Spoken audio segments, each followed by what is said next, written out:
To make changes to an account, begin by going to dmca.copyright.gov/login.html.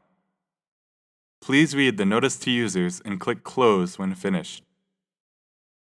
Please also read the Privacy Act notice on the bottom of the login page. Then, log in by entering a login ID and password.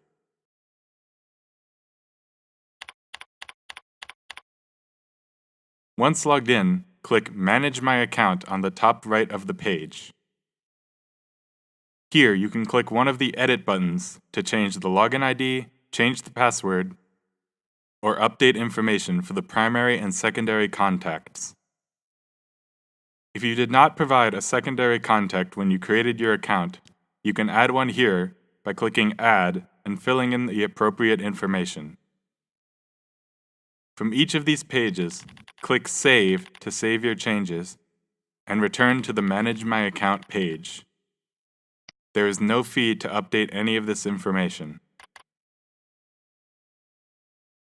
You can also terminate the account from the Manage My Account page by clicking the Terminate button.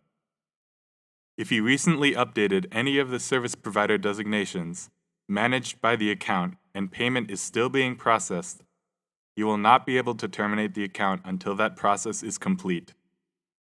Please note that once terminated, the account cannot be accessed or restored. Additionally, terminating an account will also terminate all service provider designations managed through the account. This will leave such service providers without active designations in the Copyright Office's DMCA Designated Agent Directory unless new designations are made through a different account. The directory will show that any such designations have been terminated.